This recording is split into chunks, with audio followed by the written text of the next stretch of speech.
right, what's up, everybody? I'm feeling pretty excited. I'm pretty excited right now. The Detroit Lions have gotten that news that everybody was kind of hoping for, that news that they so much deserved. And I'm just sitting here to tell you that I'm feeling really, really good about who has been named to the All-Pro team. There's still one name that I think is missing. I do understand to an extent why, but it's just really weird when I think a guy might be number 3 in the MVP voting, but at the same time, he doesn't even make a first or second All-Pro team, which is kind of nuts to me. But let's talk about this for a second.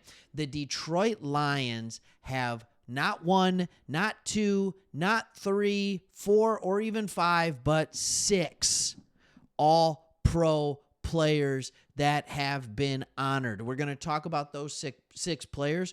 We're also going to talk about a potential loss that's kind of scary, and we're going to just kind of take a second and reflect on the good year. And I want to talk about this because, honestly, and give me your attention here for a second. This is the best regular season the Detroit Lions have ever had. Stay in the moment. I remember in the live show after the Vikings game, Chris was asking me, how you feeling? Give me your breakdown. I'm like, I'm just happy to be a Lions fans right now. That's what I'm happy for.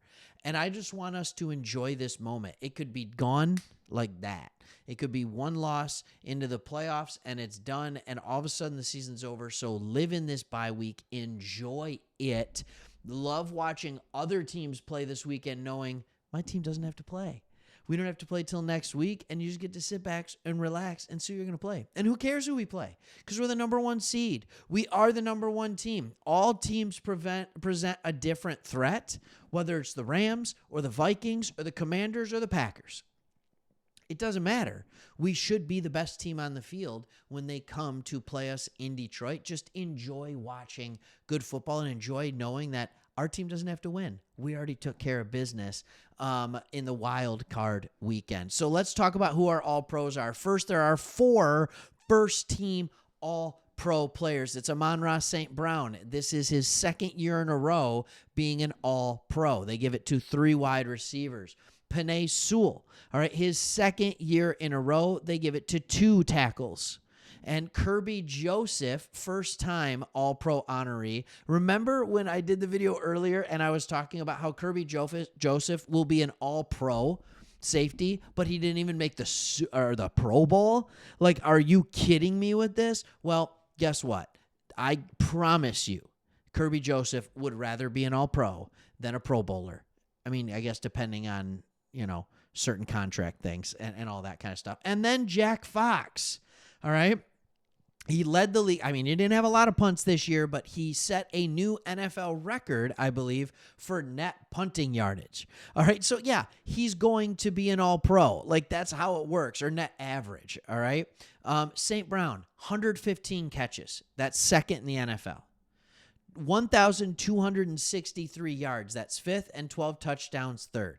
He is worth it. Penei Sewell, all right, got an 87.5 PFF run or a PFF grade with the highest or the second highest run blocking grade of 90.5. And Kirby Joseph led the league in interceptions. You're gonna make the All-Pro team when you lead the league in interceptions because turnovers are massive change in events. All right, punting yards, average punting yards for Jack Fox, 51. Net average 45.8. All right, isn't that nuts? All right. Fox currently holds the NFL record for career punting average on his career, 48.8. I don't know if you knew that, but he did. Now let's go ahead and let's take a look at second teamers. You got 2 of them, and one of them is a surprise. You got Frank Ragnow, 3-time second team All-Pro. That's him. And then Khalif Raymond, 2-time, twice as a return man, which is interesting. It's the consistency, I guess. And it's interesting that Frank hasn't broken through to first team, but I also thought it was interesting that he got second team this year.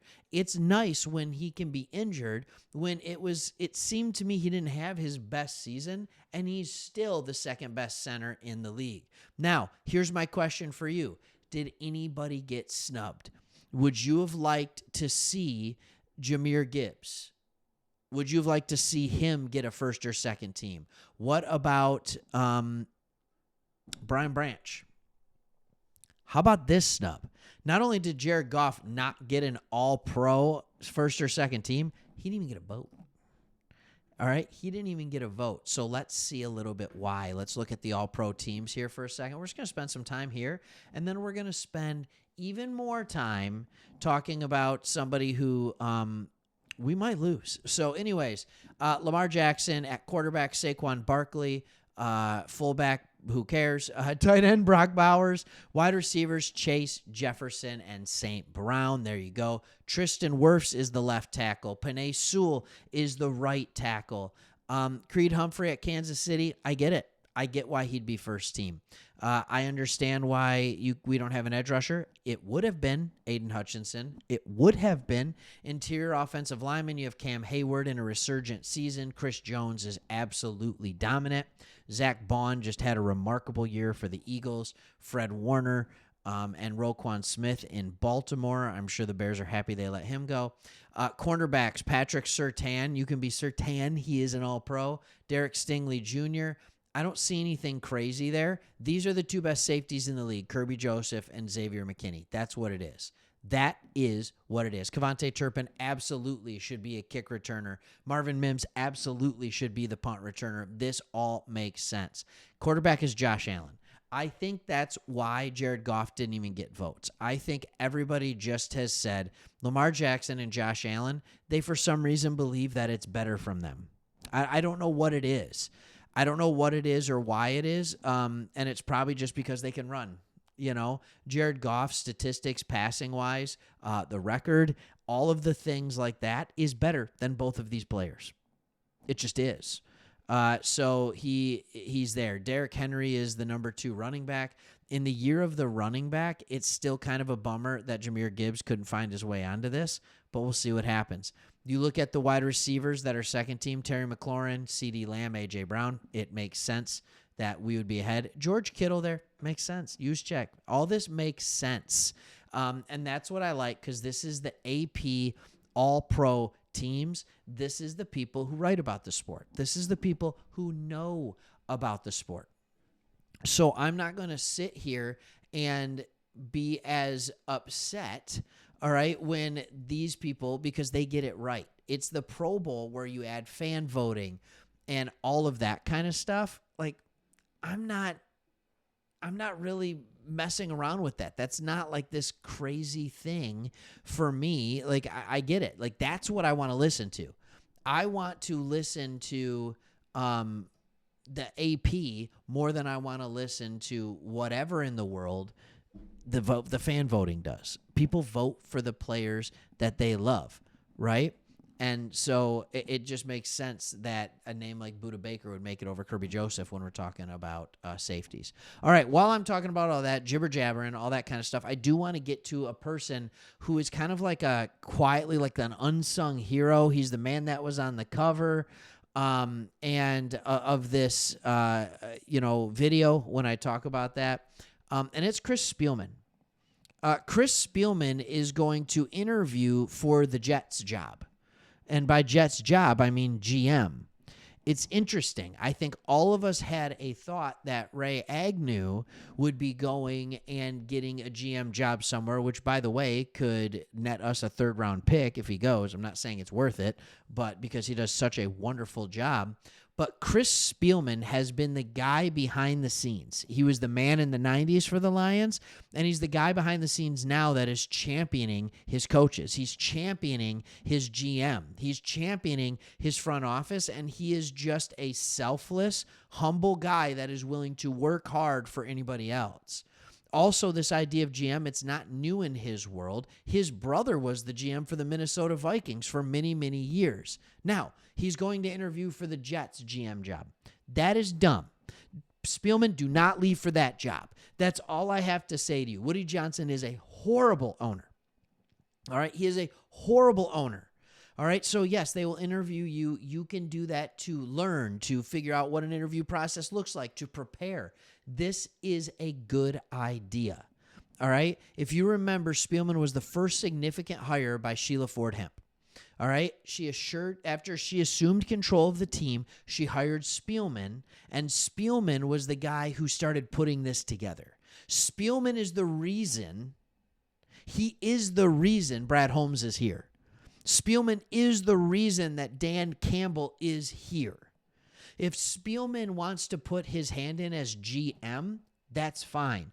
But Chris Spielman, what apparently he's phenomenal at creating is a good front office, right? He is really, really good. Now, here's the other thing.